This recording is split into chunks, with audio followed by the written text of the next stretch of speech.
साईला रमाचा phone आलेला असतो. तर साई रमाबरोबर बोलत असतो. तर साई बोलतो की रमा तुम्ही ठीक आहात ना, तुम्हाला तिथं काही त्रास नाही आहे ना. तर रमा म्हणते, रमा रडत असते कारण की रमाला आता साईची इथे आठवण येत असते.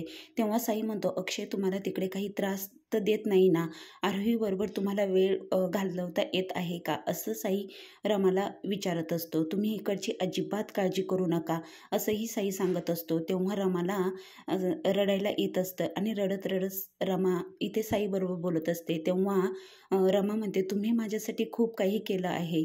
अण्णासाहेबांबरोबर तुम्ही माझ्यामुळे खोटं बोलला आहात. अण्णासाहेबांची आणि तुमची काळजी घ्या असंही रमा साईला सांगत असते. तेव्हा साई म्हणत असतो की रमा मी तुमच्यासाठी काहीही करेल कारण की तुम्ही आनंदी राहावं, तुम्ही खुश राहावं असंच मला नेहमी वाटत असतं असं साई रमाला म्हणतो. आणि रमा म्हणते की साई मला तुमच्याबरोबर बोलायचं आहे आणि मी तिकडं आल्यावर नक्कीच तुमच्याबरोबर बोलणार आहे असं रमा साईला म्हणते. इकडे अक्षयला झोप येत नाही. अक्षय म्हणतो, खरंच मी रमाची एवढी काळजी करत आहे का, रमा परत आली आणि माझी झोपच उडून टाकली असं अक्षय म्हणत असतो. तेव्हा इथे साई म्हणतो की तुमच्यासाठी मी काही पण करेल, खोटंही बोलेल. तेव्हा रमा म्हणते, काय बोललात तुम्ही. तर साई म्हणतो, काही नाही काही नाही. आणि मग इथे साई म्हणतो की अण्णासाहेबांची काळजी करू नका, मी अण्णासाहेबांची नीट व्यवस्थित काळजी घेत आहे. तुम्ही फक्त आरोहीची काळजी घ्या तिकडे. तेव्हा आता रमा म्हणते, मी तिकडं आल्यावर मी आत्तापर्यंत जे काही बोलले नाही ना ते मला तुम्हाला सांगायचं आहे आणि तिकडं आल्यावर मी ते नक्कीच सांगेल अशी रमा रडत असते आणि हसत देखील असतं. आता रमाच्या मनामध्ये साईला सांगण्यापर्यंत आत्तापर्यंत ती जे काही साईला बोलू शकली नव्हती ते आता ती मनातलं साईला सांगणार आहे असं ती फोनवर साईबरोबर बोलत असते. आणि मग फोन ठेवते. इकडं साई खूप खुश होतो आणि साई म्हणतो, आता रमाला मला असं जे काही सांगितलेलं नाही आहे आत्तापर्यंत ते मला रमा सांगणार आहे. असं काय सांगणार आहे, रमाच्याही मनात माझ्याविषयी प्रेम आहे का, खरंच रमासाठी मी काही पण करू शकतो आणि रमावर मी खूप प्रेम करतो असंही साई म्हणतो. आणि रमाचा फोटो मोबाईलमध्ये बघत बघत साई म्हणतो की आय लव्ह यू रमा. तर इथे साई रमावर प्रेम करत असतो. आता इकडे अक्षयला रमाची काळजी वाटत असते. अक्षय पिलो आणि कपडे घेऊन बाहेर येतो. दिवा विझत असतो. अक्षय दिव्याला हात लावतो. तितक्यात रमाही तेथे येते. रमाही दिव्याला हात लावते, दोघंही. तेव्हा रमा बोलते की झोपले नाही, नाही पाणी संपलं होतं, पाणी घ्यायला आलो. तर रमा बोलते की कुठे पाण्याची बॉटल. तेव्हा अक्षय म्हणतो ही काय. आणि अक्षयच्या हातामध्ये पिलो कवर ते असतं, पिलो असतं आणि ब्लँकेट असतं. तर रमा बोलते, खोटं नका बोलू, खोटं बोललं की देव शिक्षा देतो. तेव्हा अक्षय रमासाठी इथे चादर ते घेऊन आलेला असतो. रमा म्हणते की तुम्हाला आत्ताही माझी काळजी वाटत होती, माझ्यासाठी चाललं आहे नाही.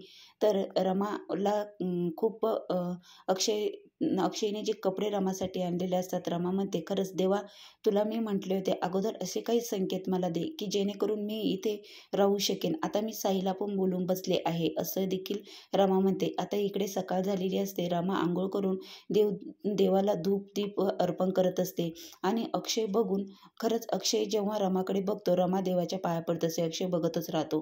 तेव्हा अक्षय इथे रमा म्हणते की काय निघालात का तुम्ही, लक्ष कुठं होतं तुमचं, बसला ना चटका तुम्हाला. आणि रमाकडे बघता बघता अक्षयच्या हाताला चटका बसतो. तेव्हा रमा हात धरते आणि म्हणते, राणी आण ग बर्फ आण इकडं. तेव्हा रमा स्वतःच्या हाताने अक्षयच्या हाताला बर्फ लावते. तेव्हा अक्षय म्हणतो, राहू द्या माझं मी करील.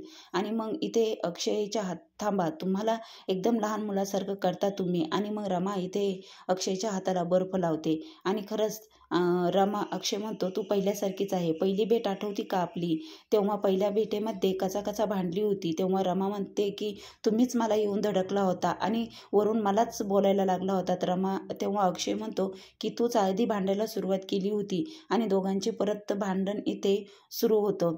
आणि मग राणी तिकडं ऐकत असते. आणि मग इथे राणी म्हणते, अरे बापरे, दोघंही काय भांडता आहात, यांचं खरंच काही खरं नाही.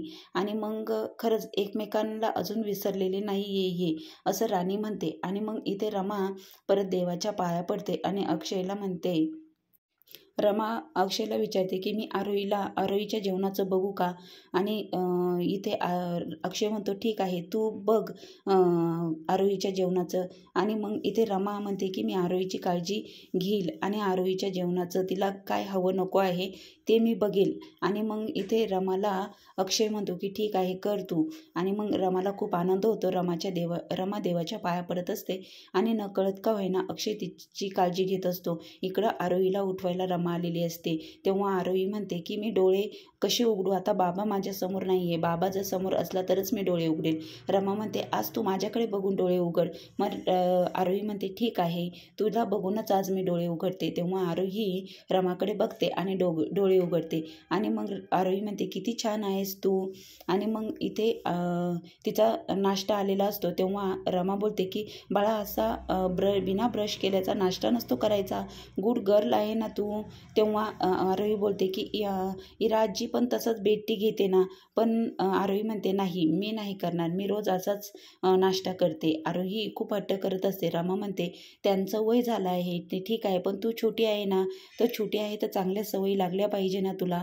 मग रमा म्हणते माझं नाही ऐकायचं का तुला आरोही. तेव्हा आता आरोही म्हणते की ठीक आहे करते ब्रश. आता राणी इथे म्हणते की आत्तापर्यंत आरोहीला हाच नाश्ता दिला, आता रमा बोलते आत्तापासून हा नाश्ता नाही, इडली पोहे सांबर असं काही मुलांना उपमा द्यायला पाहिजे, पौष्टिक अन्न मुलांना मिळायला पाहिजे. आणि हे मग इथे राणीकडे चिठ्ठी लिहून देते रमा. आणि त्या चिठ्ठीमध्ये जे जे काही नाश्त्याला बनवायचं असेल ते रमा म्हणते याप्रमाणेच सगळा आता नाश्ता इथून पुढे बनवायचा. राणी म्हणते आता इरावती मॅडमला विचारावं लागेल. पण रमा म्हणते नाही, त्यांना विचारायची काही गरज नाही आहे. आता राणी नाश्ता तयार करून आणलेला असतो इकडे. आणि मग मालविका म्हणते ती काय या घरची मालकीण आहे का, मला विचारायचं नाही ते काय बनवायचं आहे. तेव्हा आता राणी म्हणते मला त्यांनी सांगितलं आहे. आणि मग इकडे रमा म्हणते की मी जे सांगितलं ना तेच होईल. राणी तुम्ही जे सांगितलं ना तेच करायचं, इथली मालकीण मी आहे असं रमा बोलते. आणि मालविकाला गप्प करते. मालविका इथे राणीवर हात उचलत असते. तितक्यात रमा येते आणि रमा मालविकाचा हात धरते. अजिबात चालणार नाही, या घरात मी जे सांगेन ना तेच होईल. तू कोण आहेस या घरची, तू फक्त आरोहीला सांभाळणारी एक नौकर आहेस असं रमा बोलते. तेव्हा इरावती म्हणते ठीक आहे तू नौकरच आहे मालविका, आणि आता रमा मॅडम आहे, ते जे सांगतील तेच होणार ना इथे.